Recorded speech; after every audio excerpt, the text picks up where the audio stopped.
I also think that's what's deceptive about our world that we live in. And this is why I feel like we needed to have a voice here, is because there's so many people that are just pulling the wool over your eyes. Welcome to the AAA Mindset, the podcast where adversity isn't a setback, it's the setup. If life has challenged you and stepped on your confidence and forced you to pivot, you're in the right place. Here, we train the mind to face obstacles head on and turn them into fuel for growth, resilience, and success. Hello, everybody. Welcome to episode 15 of the AAA Mindset. I am Abby McMaster here with Adam and Anastasia, and we are so excited for this episode because we are going to share with you today what encouraged us to actually do this podcast. We want you to know the behind the scenes, the conversations that we had, and really what was the purpose behind this, because we didn't want it just to be another podcast like you see out there. We wanted it to be one that really made an impact on people's lives. And so today we want to share the why with you behind this. So let's go ahead and get started. Well, I'm glad that we're finally addressing the elephant in the room here of like, what are we doing? Why are we doing this?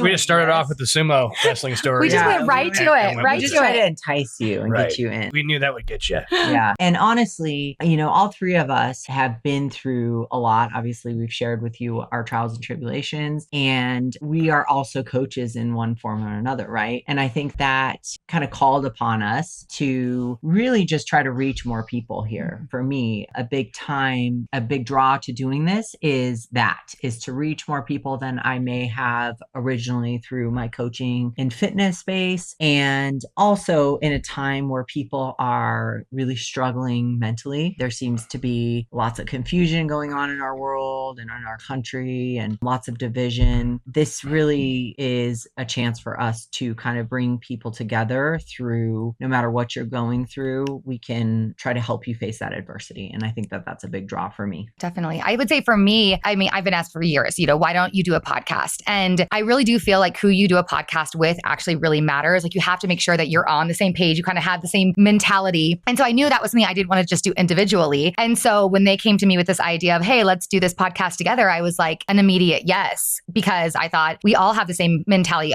different career paths and different professions, but nonetheless, the grit behind our work is all the same. So that was super exciting to me. But I feel like also right now, people are so obsessed with social media. And, you can only get your message out so far on social media, because if you do a video for too long, people aren't going to watch it and all the things. And so, a 2-minute message is not going to truly get out what all I want to say. And so I love the fact of a podcast that we can have a conversation together, but inspire and impact people's lives as well. For sure. Yeah. What about you? Yeah, I think like you guys said, we all have our trials and tribulations, and I think we can all bring something else to the table. We actually established this, I think, at Garden Grace at dinner. Yes, we did. Yeah. But I just thought that I think we all bring something to the table, a little bit different. I see it in the bodybuilding world. I think mental toughness is something that really needs to be addressed. I think that's getting weaker and weaker as time goes on. And I think having people that have been there, done that, and can help kind of show you the way, we need that, because I think we're kind of losing that mental toughness aspect in our society. What do you think is causing that? Just in your opinion, I'd love to know. Yeah, like what do you feel like is causing that lack of mental toughness? Because I 100% agree with you on that. Let's hone it in more for you with men.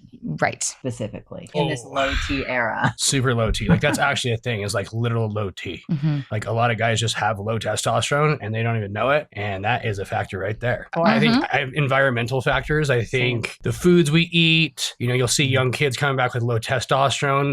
That was not a thing back in the day. I think just it's an environmental thing. I think social media, affects people tremendously, because I think a lot of people think things are easier than they really are nowadays. Like I think people just see the end result. They don't see the process of what success really takes. And I think that has made a huge impact on people. Mm-hmm. And I think the woke Amen.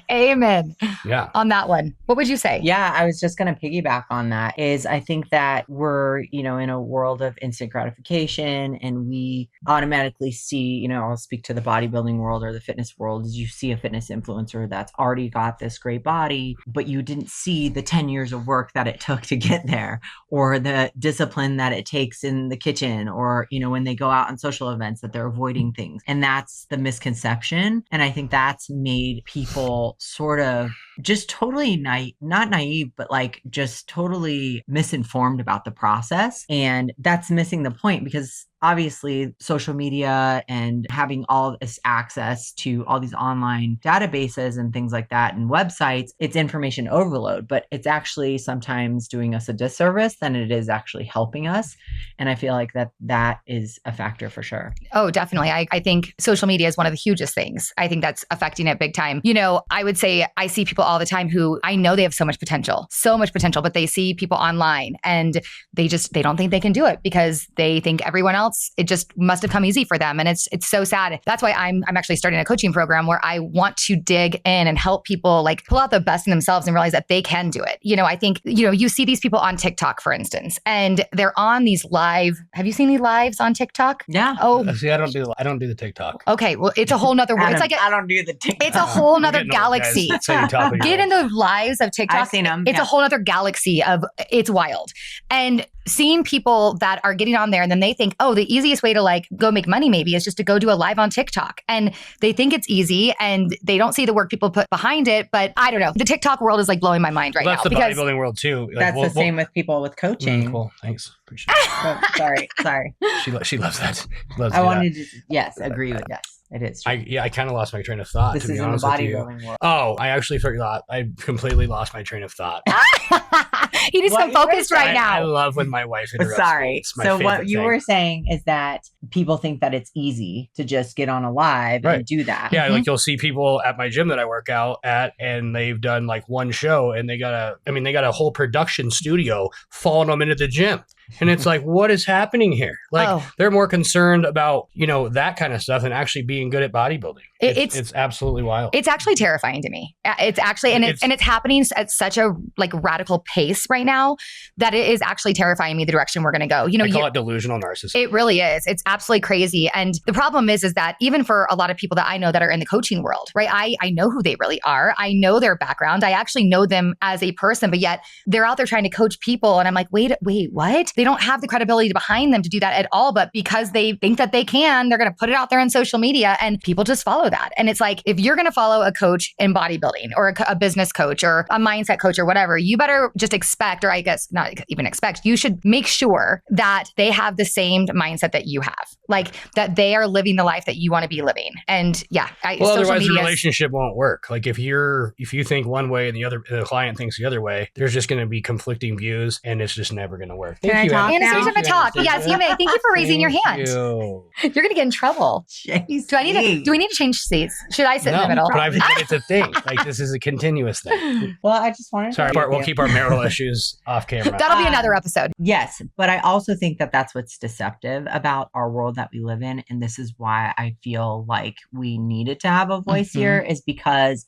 there's so many people that are just pulling the wool over your eyes. And again, like you said, that person who's trying to be a coach and you really know how they live their life, but they might be deceptive and showing a totally different version of themselves online. Right. And that is the scariest thing. And I can tell you right now, this is again, another real reason why I wanted to do this is because it just reinforces our authenticity here. Like that this is what you get. like take it or leave it. I may not be your cup of tea, but that's great. I'm not everybody's cup of tea, but if I can help you in any way by sharing my stories and relate to you and your own trials, then I can reach you. And that to me is a powerful thing. And that's what I want to focus on. Right. No, definitely. And I think that a lot of people, see, look at this. Oh my gosh. I feel like you're my cup of tea too, though. Oh, thank you. Abby's my cup of tea too. You're my cup of tea, but we're really it was kind of like, I born into it. You have to be. Yeah, right. True. No, that's not always true. No, that's not. That's true. That's not always true. But I will say another topic. That's another topic for another day. But I will say also, there are a lot of people out there who are now very successful. Right. But maybe they did have a bad past, but they learned from that past and they grew into who they are today. Right. And so you have to look at that, in that way as well, because I think nobody's going to be perfect. Right. And I think some of my favorite people to follow and I admire are the ones who actually did have like a serious, major bad past. Right. And they suddenly have overcome that. One of my very good girlfriends, I mean, she, has had multiple DUIs, has been in jail.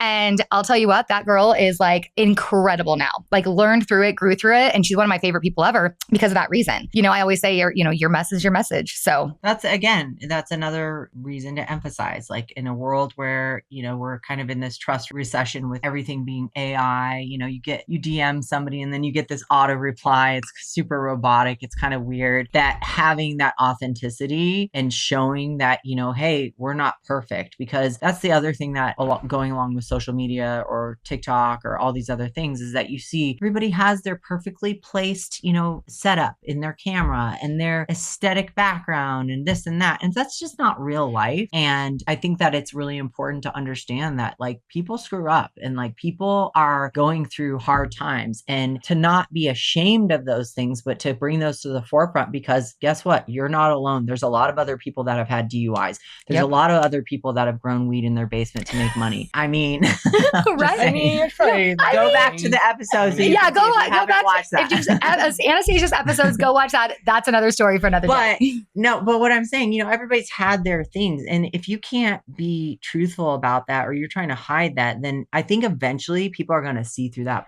It blows my mind that people listen to some of the people that they listen to. Like, it's crazy. Like, you'll see people at our gym and like dudes that lift absolutely insane, don't have good physiques, and people are like taking instruction from them. It's the craziest shit I've ever seen. Yes, but what I'm saying is that eventually they don't have retention with those people. Those people eventually outgrow them and figure out that they're like, okay, this person really is not the real deal. Yeah. And they move on. And then that person might trap other people that are still naive to that. But eventually you kind of see this cycle going through. You should, at least. Yeah. I can't say that happens for everyone. It doesn't happen for everyone. I mean, it definitely depends on how good of a con artist you are. Yeah. But you can definitely have an intuition about people, and you can definitely tell if people are being genuine and if they want to help people. And especially when you're a client of mine and I'm coaching you, if you don't see that I'm genuinely caring for you, then I don't know what. I think people's biggest problem is they're just looking at people's marketing. Yeah. And they're not looking at like, who is this actual person as a human? They're looking at like, how many followers do they have? What kind of content do they post? How cool do they look on Instagram? And then they go sign up with this person and then realize they are full of shit. And then they're, pissed off that they went with that person. It's like, well, you probably should have done some more research, and that could be on you. But that's also part of it is that people are so desperate for these followers right now that they will do anything. And I will see people put out content because they just know it's going to get a lot of views for the attention. And you're like, what are you doing? For sure. I can't handle it, because it really worries me about where we're going as a society. If that continues to be our mentality, like your value is based on how many followers you have. A ton of people are like that. And it's I know wild. people like, if you don't have, 50,000 followers, like they don't think you're legit. Yeah. Oh, not at all. Like people base your numbers of followers off of your credibility. And that's not always the case. Not at all. And so what we can promise you on this podcast is you're always going to get the raw and the real. You will. Well, and that's why I think too, I was going to say a couple of things. That's why I feel like sometimes in this, when you're trying to advertise yourself for a business, or you're trying to coach other people, or whatever, you are trying to make a name for yourself in some way, shape, or form as an entrepreneur, that you can easily be influenced by those outside sources. And then you become disingenuine because of that, because you're trying to fit the mold of somebody else and what everybody else is doing versus just being yourself. And for me, what I've learned through that process is that, yeah, you might hit like a viral video here and there, or, you might draw attention and get some followers here or whatever. But what it is about is it's about building a community. Mm-hmm. And that's what I want to do, is because, again, this is a large world, right? But it can feel super alone. And I want people to feel like they have a community that they can come to and sort of feel heard, Well, and take it back to the basics, really. Yeah. Like, guess what? None of us became successful because it was easy for us or because we had a video go viral online. Like, we have all been successful because we've grinded day in and day out. I mean, since 2012, I know you're 2012 too, every single day grinded. And it wasn't easy. It's still not easy. I'm still not where I want to be. I know you guys aren't where you want to be yet, but guess what? It's not going to take a viral video to get us where we want to go. It's going to take like continuing to work really hard, impacting lives. And that's how you're going to do it. It's all about compounding perfect days. Yep, absolutely. That's getting fit, building wealth. It's all the same. Absolutely. Absolutely. 100%. So that's why we're here on this podcast, is to do that for you. So if you feel like this is something that other people need to hear, which I feel like other people need to hear it, we would love for you to share this, friends, family, online, anywhere, because we really want to put this message out there so that people understand what does it really take to have success. And we don't want it to be fake. Like the online easy way to have success, it doesn't work that way. So we're going to teach you the way to actually have the success you're looking for that will be long-term success. Yeah. And not only that, I want to piggyback on that, not to just share our podcast with other people, but we'd like to know who you are and what you think. DM us. If you want to find us on Instagram, you can find us. Your Instagram handle is at kindly_Abby, ABBY. And my Instagram is at anastasia.wellnesspro. Anastasia is 2 N's. And Adam? At Adam Young Bodybuilding. Yes. And we would love to connect with you and see how maybe something we've said on here has impacted you. We want to know how we're building this community together. And even topics maybe you want to hear that we can talk about. What are topics? That'd be great. Be great. I love it. Awesome. Thank you for tuning in.